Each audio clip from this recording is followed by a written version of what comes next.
ایک بار جبرائیل علیہ السلام نبی کریم صلی اللہ علیہ وسلم کے پاس آئے تو آپ صلی اللہ علیہ وسلم نے دیکھا کہ جبرائیل کچھ پریشان ہے۔ آپ نے فرمایا جبرائیل کیا معاملہ ہے کہ آج میں آپ کو غمزدہ دیکھ رہا ہوں؟ جبرائیل نے عرض کی اے محبوب، کل میں اللہ پاک کے حکم سے جہنم کا نظارہ کر کے آیا ہوں، اس کو دیکھنے سے مجھ پہ غم کے آثار نمودار ہوئے ہیں۔ نبی کریم صلی اللہ علیہ وسلم نے فرمایا جبرائیل مجھے بھی جہنم کے حالات بتاؤ۔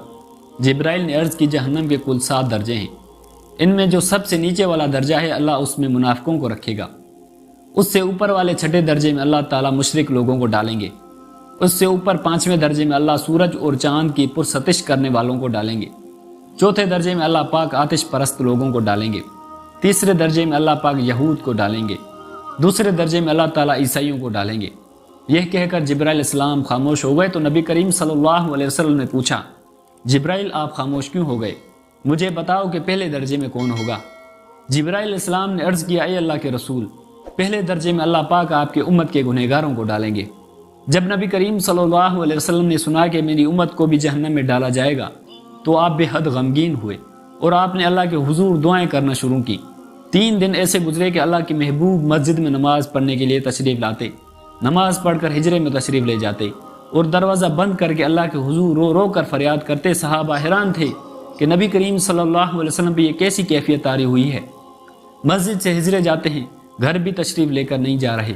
جب 3 دن ہوا تو سیدنا ابو بکر سے رہا نہیں گیا، وہ دروازے پہ آئے، دستک دی اور سلام کیا، لیکن سلام کا جواب نہیں آیا، اور فرمایا کہ میں نے سلام کیا لیکن سلام کا جواب نہ پایا، لہٰذا آپ جائیں، آپ کو ہو سکتا ہے سلام کا جواب مل جائے۔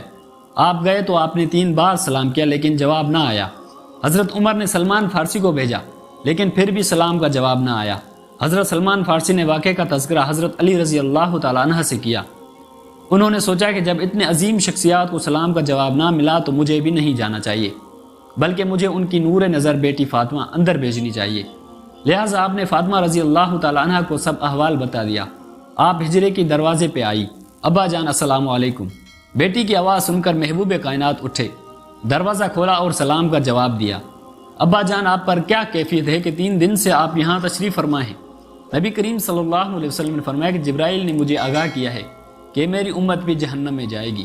فاطمہ بیٹی، مجھے اپنے امت کے گنہگاروں کا غم کھائے جا رہا ہے اور میں اپنے مالک سے دعائیں کر رہا ہوں کہ اللہ ان کو معاف کرے اور جہنم سے بری کرے۔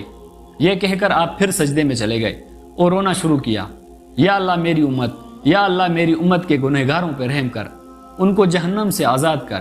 کہ اتنے میں حکم آ گیا وَلَسَوْفَ يُؤْتِيكَ رَبُّكَ فَتَرْضَىٰ، اے میرے محبوب غم نہ کر، میں اتنا تم کو عطا کر دوں گا کہ آپ راضی ہو جائیں گے۔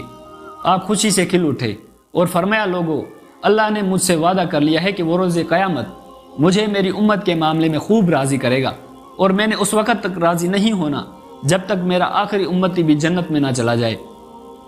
لکھتے ہوئے آنکھوں سے آنسو آ گئے کہ ہمارا نبی اتنا شفیق اور غم محسوس کرنے والا ہے، اور بدلے میں ہم نے ان کو کیا دیا۔ اور ہم مسلم امہ میوزیکل کنسرٹس، ناچ اور گانے میں مصروف ہے۔